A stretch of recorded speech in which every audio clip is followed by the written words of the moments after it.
two beautiful countries in the world, India and Australia. This is eCritCare Podcast about evidence-based critical care medicine, helping you to save lives. Here are thoughts on controversies in critical care. And now, here are your hosts, Dr. Swapnil Pawar from Sydney and Dr. Jose Checo from India.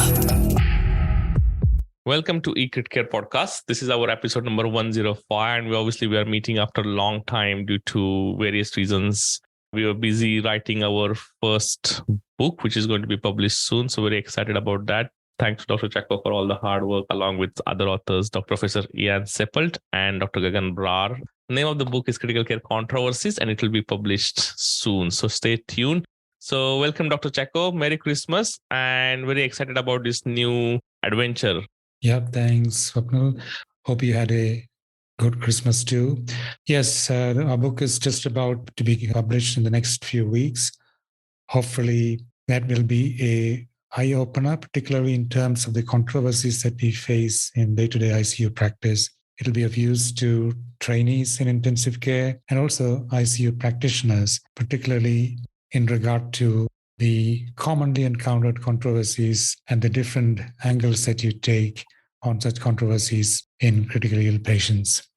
Absolutely. It was quite a learning experience for me to go through the process myself while contributing to chapters, but also reading other chapters written by other authors. It was quite an important learning experience. And obviously the idea came from this very podcast that we are recording today, how important it is to discuss this controversy and how evidence is really important in informing us about our day-to-day practices in intensive care unit. So great job, and very excited about this upcoming book. So stay tuned. Yes, so hopefully in the next couple of weeks, we will come out with the book and we will discuss more along the way as we go. And this is our probably the last episode of this year, 2022. In this episode, we are going to discuss one of the recently published randomized controlled trial in New England Journal of Medicine. And this is another important landmark trial which will likely to change our practices in the future. The trial called as DOSE VF trial, which stands for double sequential external defibrillation for refractory ventricular fibrillation. And this trial evaluated the very different and unique strategy of defibrillation in patients who are in shockable rhythm during the out-of-hospital cardiac arrest. Now, as we all are aware, out-of-hospital cardiac arrest accounts for quite significant number of deaths in each continent per year. Just to take a stats of North America, is around 350,000 patients unexpectedly die each year. And nearly out of that, 100,000 of these cardiac arrests are attributed to ventricular fibrillation or pulseless ventricular tachycardia. Patients present with ventricular fibrillation and pulseless ventricular tachycardia usually considered to be a very favorable rhythm because they have a favorable survival rate, and overall mortality is much better compared to non-shockable rhythm or asystole. That's why the early defibrillation is one of the key and considered to be an important part of chain of survival. Having said that, the way we currently use the defibrillation strategies in this patients is not very successful in a way that the mortality still remains almost 50% in this population despite our best effort. And really, if the defibrillation fails and the patient still remains in a shockable rhythm, really there is no much alternatives. Usually we give amiodarone or lignocaine as another attempt to convert this shockable rhythm into sinus rhythm. But apart from these two strategies, we really don't have much options available. Obviously, with the advent of eCPR, there are now few more options are available. Having said that, again, results of those trials have not shown much benefit yet. And it really depends on the center and experience. So really, this trial was trying to evaluate a very different approach to our current defibrillation strategies with regards to how to treat shockable rhythm during the out-of-hospital cardiac arrest. And the strategy they come up with, basically, traditionally what we have done so far and how we teach advanced life support or advanced cardiac life support, if you're doing ACLS or ALS in different continents, is to attach defibrillation pads across the chest, usually anterolateral approach or anteroposterior approach. And usually the anterolateral position is the most commonly preferred position. And then we give 200 joules of shock every single time when the rhythm is shockable rhythm. However, there might be some signal that vector change defibrillation, where instead of putting the anterolateral position, if you put a pad placement in anteroposterior position, that might be more beneficial. So author came up with this another strategy which has been proposed in shockable rhythm, that is double sequential external defibrillation, attaching 4 pad, 2 anterolateral and then 1 pair of anteroposterior, and then doing 2 shocks back to back. And whether that strategy is much more beneficial than our standard defib strategy, or just the vector change strategy, which is anteroposterior pad placement. So, Dr. Checo, can you walk us through the methodology and design of dose VF trial? Yeah, so from my reading, what I understand is double sequential external defibrillation is, of course, new, but vector change defibrillation is something that is being done over the years. If you have a patient with refractory ventricular fibrillation, you might deliver the first couple of shocks in the usual anterolateral pad position. But then if it turns out to be refractory, of course, even in our practice, we often try changing the vector to anteroposterior. So that's something that has been done, and it has been found to be anecdotally at least beneficial in some circumstances, at least in terms of terminating the ventricular fibrillation. Even the double sequential external defibrillation, there are some case reports, some observational studies as well of having been tried out, but of course, nobody has done a controlled trial on it. And this particular study assumes importance in that regard. Early application of double sequential vector change defibrillation may lead to improved rates of defibrillation and return of spontaneous circulation. So that's the premise behind the conduct of this study. And thereby, once you're able to terminate the VF, it might lead to more favorable clinical outcomes as well. The basic principle behind this approach is that the left ventricle, as we know, lies posteriorly, and hence a shock delivered through anterior pads may not have a sufficient impact on some parts of the left ventricle, which is perhaps not accessible enough by the electricity that you shoot to the surface. Fibrillation is most likely or to return or fail to terminate after defibrillation in those areas of the left ventricle when the standard pad position is used, which are the left ventricle being relatively posterior. So the change of vector from anterolateral, which is what we do commonly, to anteroposterior may result in a higher voltage and offers the potential to defibrillate parts of the ventricle that may be relatively inaccessible to conventional pad positioning. So how did they conduct the study? The study was conducted across 6 paramedic services in Ontario, Canada, between 2018 and 2022. Adult patients about 18 years of age who suffered out-of-hospital cardiac arrest with a refractory ventricular fibrillation of presumed cardiac cause were included in the study. Refractoriness was defined as VF or pulseless ventricular tachycardia as the initial rhythm that did not respond to 3 standard defibrillation attempts between 2-minute intervals of standard cardiopulmonary resuscitation. They excluded patients who suffered cardiac arrest due to trauma, drowning, hanging, suspected drug overdose, and hypothermia. Of course, these were all patients who were presumed to have an underlying cardiac cause leading to the cardiac arrest. What was the design? This was a 3-group cluster randomized trial.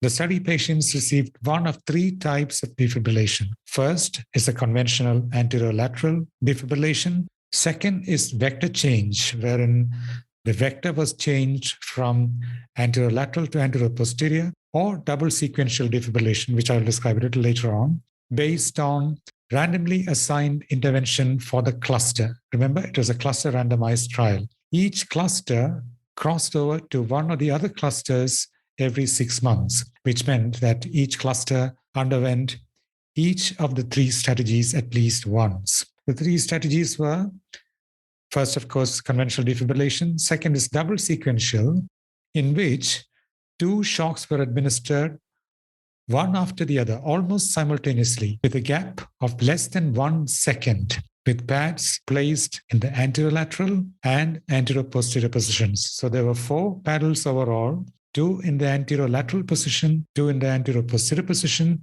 to deliver 2 almost simultaneous shocks within a gap of less than 1 second. So that was double sequential external defibrillation. Vector change, as I mentioned, was switch of the pad position from anterolateral to anteroposterior after 3 conventional shocks. So with each of these 2 strategies, they would wait for 3 shocks to be delivered conventionally. And then if it turns to be refractory, they would switch to double sequential or vector change. What was the common line of care? Chest compressions were carried out before placement of pads. Rhythm analysis was performed every 2 minutes according to the conventional protocols. All patients received 3 standard anteroposterior defibrillations, like I mentioned. Subsequent defibrillation was based on assignment to one of the 3 strategies. How did they calculate the sample size? The authors assumed a 12% incidence of the primary outcome, namely survival to hospital discharge. So that was taken to be the primary outcome. Based on a difference of 8 percentage points in the primary outcome of survival to hospital discharge, with the modified defibrillation strategies, they calculated a sample size of 310 patients in each of the 3 groups, which totaled to a number of 930 patients for the whole cohort. What did they find? The study, unfortunately, could not be completed for the full 930 patients. After enrollment of 405 patients, COVID started spreading, and that's the main reason why they had to call it off at that stage. Out of the 405 who were randomized at the time of ceasing the study, 136 were assigned to conventional, 144 to vector change, and 125 to double sequential defibrillation. Overall, 67.9% of out-of-hospital cardiac arrests were witnessed. 58% of these patients received bystander CPR. Other baseline characteristics, including median response time, time to the administration of the first shock, the duration and the number of shocks administered before return of spontaneous circulation, were all similar. Similarly, the dose of epinephrine, amiodarone, and lignocaine administered were also similar between the 3 groups. So the primary outcome, as I mentioned, was survival to hospital discharge. The survival to hospital discharge was significantly better with double sequential external defibrillation and vector change defibrillation compared to standard defibrillation. 13.3% in the standard group, 21.7% in the vector change group, 30.4%. So that's much higher in the double sequential external defibrillation. So significantly better survival to hospital discharge with vector change and double sequential external defibrillation. So that was the primary outcome. The secondary outcomes included termination of ventricular fibrillation. This again was significantly more favorable with vector change and double sequential defibrillation compared to standard defibrillation. The third outcome that they looked at was return of spontaneous circulation. Return of spontaneous circulation was significantly higher with double sequential external defibrillation. It was higher, but not significantly so with vector change defibrillation. And finally, they also looked at the neurological outcome at the time of hospital discharge. Patients with a modified Rankin score of 2 or less were defined as good neurological outcomes. The neurological outcomes were significantly better with double sequential external defibrillation compared to conventional, but not with vector change. So in effect, this study showed that at least in this limited randomized controlled trial, which they had to call off halfway through, survival to hospital discharge was higher with both double sequential and vector change defibrillation. Similarly, termination of ventricular fibrillation was also significantly more with double sequential and vector change. Return of spontaneous circulation was significantly better with double sequential, not with vector change. And neurological outcome for the limited period that they observed them until hospital discharge was significantly better with double sequential defibrillation compared to conventional. So that is the gist of this study, Sapna. Thanks, Dr. Chacko. So I guess, first of all, congratulations to authors for pulling off this trial, because these are the kind of trials which are very hard to conduct. And I guess the way they randomized the patients, the way they implemented the protocol and the way they collected the data was quite impressive. And obviously the pandemic through a lot of challenges, and we all know how paramedical services are stretched at the moment across the globe. And I guess doing this kind of trial before the pandemic, despite all the busyness, was amazing effort. So hats off to paramedic services in Ontario, Canada. The key things about this trial is it was really unfortunate that they couldn't reach the sample size due to pandemic challenges, which was quite understandable and obviously remains one of the major limitations of this trial. Looking at their consort diagram, there are not many exclusions from the patients they assessed for eligibility. So 450 were assessed for eligibility, and out of that, 405 underwent randomization, which is pretty good. Also, the follow-up was amazing, and there was not much attrition from the trial. Now, the external validity of the trial is going to be always questionable because the paramedic services across the globe will vary with regards to their structure, response time, and their protocols. And also in the community, what happens is quite different in different countries. I guess Scandinavia is pretty good with regards to their bachelor CPR because of the well-trained community. While if you notice in Canada, the bachelor CPR was performed only around 50 to 60% of the cases. So 40% patients still did not receive bachelor CPR in this trial. However, the median response time to attain cardiac arrest from paramedic services in this trial was quite impressive. Within less than 8 minutes, all patients were attended by ambulances. So this is again quite remarkable. But again, this will vary in different continents and countries. And I think that will be one of the limitations with regards to external validity of the trial. So when you apply these results in that kind of particular context, this need to be accounted for. Now, when you look at overall the data we received from the cardiac arrest patients, I think this is the first time probably we have this kind of data available. And the authors did a remarkable job even to kind of record the compression depth and compression rates per minute. And they followed basically a very standard algorithm. And then all patients received a kind of very good compression depths and compression rates per minute. And even there was a less than 10 seconds kind of delay in applying the shock. So overall, the interruption in terms of CPR was quite minimal and according to the standards that we propose in LCOR guidelines. So which is again quite impressive. Overall number of shocks to first ROSC were around 5 to 6 in each group. No difference between the three groups. And the median time from arrival of the EMS to the first ROSC was less than 15 minutes in all three groups, which is quite amazing. So if you look at all the patients, the 7 minutes or 8 minutes to attend the cardiac arrest call, and then after attending the call, within that first 15 minutes, they managed to get ROSC. So total downtime was around that roughly 20-minute mark. Overall, they had great response time, great CPR, great defibrillation strategies. So overall, the standard of quality of the care provided or received by these patients were really good. Now, when you look at the overall benefits, obviously the survival to hospital discharge, and as you mentioned, the return of spontaneous circulation was significantly better with DSED strategy compared to VC defibrillation or standard defibrillation. Now, looking at some of the limitations of the trial, I guess the sample size is going to be one of the biggest limitation, and this trial will always remain underpowered because the authors couldn't reach more than half of the sample size that they estimated. Also, there were significant changes to the protocol from the pilot trial. And also, that's another kind of one of the minor limitations, that out of 405 patients, 152 patients came from the internal pilot trial.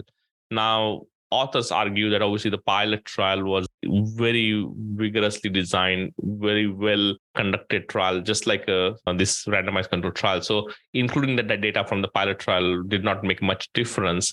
But obviously the protocol was changed halfway through, where they included the patients with pulseless ventricular tachycardia, and shocks were administered by the fire agency personnel as well to allow for early randomization. And then also they excluded the resuscitation started by the non-participating paramedical agencies. So there were a few changes in the protocol, which probably would have changed some of the response times.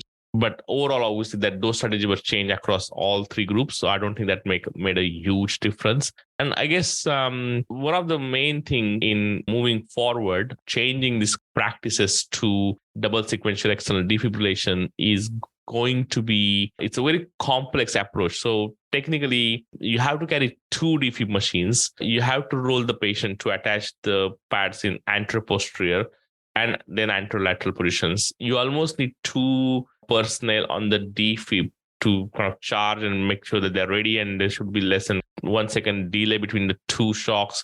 So training becomes really, really important. And then so having that extra personnel on the defibs is a crucial resource. So it needs a lot of additional equipment, training, experience. And when you're going to implement this change across the area or across the services in different wards, hospitals, or pre-hospital settings, it will take a significant amount of efforts and significant changes to your current protocols. So I think this will need to be thought through.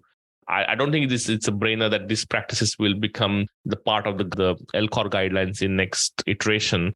And I think the practices across the world will slightly start changing based on the data. And I think in next year or two, we'll probably start seeing this as a more regular practice. So I think this trial is really important from that point of view. And despite all the accounted limitations, I guess this trial has really shown us that double sequential external defibrillation strategy is much more beneficial to refractory shockable rhythms rather than continuing the standard approach of delivering the 200 joule shocks. What we don't know is whether we alter the energy of shocks and go to the higher energy of 360 biphasic or 720 biphasic, and whether that will make a difference in addition to double sequential external defibrillation. So that's something we still don't know from the trial. And as I mentioned, another external validity of the trial will be important, because if we have a delayed paramedic response where the paramedics can't arrive to the scene at least for 10-15 minutes, and then you implement all the strategy, whether they will be useful or not, we don't know that. So far, based on the data of this trial, it looks very lucrative option available to us. And I think definitely in the hospital settings, I think this is going to be a game changer, but we really need to have the trial in setting of intra-hospital environment. And I think that's something need to be kept eye out for. Those are my thoughts. What's your thoughts, Dr. Shekhar? Yeah, I feel it's a very important trial, because if you have refractory ventricular fibrillation that fails to respond after 3 consecutive shocks, obviously the outcomes are going to be poor. And you always look for some other options that could change the outcomes in terms of being able to defibrillate. That's, of course, the first requirement, and then return of spontaneous circulation. And what this study has done is to compare the 2 strategies, in fact, 3 different strategies, and they have shown that the alternate strategies in terms of double sequential and vector change might be reasonable options when you have refractory ventricular fibrillation that does not respond to 3 conventional shocks. So that way, this is the first trial that has come up with the control group and come up with some very important findings, which, as you alluded to, might change practice in the years to come. Of course, there are many limitations to the study. They couldn't reach the sample size, as you mentioned, but that is only because of the rapid spread of COVID, and they couldn't devote time and staff and equipment to continue this study in the allocated time frame. Then, of course, the number of patients who survived hospital discharge were very few compared to the total number: 18 out of 135, 31 out of 143, 38 of 125 in the 3 conventional vector change and double sequence defibrillation arms. So these are very small numbers, which mean that there may be an overestimation of the effect, and the survival to hospital discharge that you see may not be real. There may be a false positive error in this particular instance.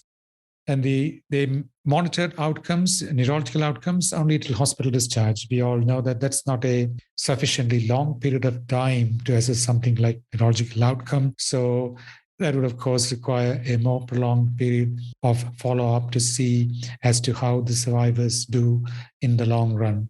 One of the other important limitations is being an unblinded study. You could be biased because you knew each group received what, particularly in terms of limitation of care in a post-cardiac arrest setting. You might be biased with the level of care that you provide and also deciding upon end-of-life care. The other important weakness is the fragility index of just 1 for survival to hospital discharge in the vector change defibrillation group. So if there was 1 extra death in the vector change defibrillation group, the result would have been not significant anymore with the vector change strategy. Of course, that doesn't apply to the double sequential strategy. there was no data available for comorbidities, pre-existing therapies. And in some cases, they didn't follow the assigned strategy, but that, of course, happens with any trial and not really a big deal. So this trial has really opened up a modified strategy of defibrillation, which might help in not only terminating ventricular fibrillation earlier, it might also lead to improved clinical outcomes as we see at least a signal from this study. Of course, we need more studies to try to reproduce these findings, confirm these findings. But I personally feel if it looks like a refractory VF, I can not really see any reason as to why we shouldn't try this. Of course, double sequential may not be easy in most settings. You need 2 machines and training, as you mentioned, very important. But at least a vector change defibrillation from anterolateral to anteroposterior, which, as I mentioned, we do sometimes as well, may be an option if it really turns out to be refractory. Yeah, I guess that's correct. I guess the overall available evidence in the field of cardiac arrest is already limited to start with. So most of the studies that we currently perform, they come from a lot of animal experiments and in 90s and early 2000s. And we really don't have a robust data in the terms of randomized controlled trials around interventions that we perform in cardiac arrest and which has shown a significant benefit. And I guess this trial has clearly gave us a good signal despite all the limitations, that double sequential external defibrillation has actually improved the mortality significantly in this cohort of patients. So definitely, I think something that we all should consider in our practices. Again, that will require a lot of training, exercises, and change of practices. And I guess that's something which we all need to kind of look forward to, especially if the patient remains in the refractory shockable rhythm. I think there is no harm in trying double sequential external defibrillation. So definitely patients who are in shockable rhythm after 3 or 4 shocks, definitely adding 2 defib pads and then doing the double sequential external defibrillation sounds a very reasonable option at this stage based on this trial. So thanks, Dr. Chacko, for your time. We'll be back in another fortnight's time with another episode with another controversy. Till then, goodbye and have a nice time and enjoy your new year. Thanks, Swapnil. Thanks, everyone, for listening. Happy New Year to you. Have a very good and fruitful year ahead. Thank you. Thanks for listening to eCritCare Podcast. If you like what you just heard, we hope you'll pass along our web address, www.critcareedu.com.au, to your friends and colleagues. And please leave us a positive review on iTunes. Be sure to check out our archive section on our website for previous podcasts. Check us out on Facebook at Critical Care Education. Join us next time for another edition of eCritCare Podcast.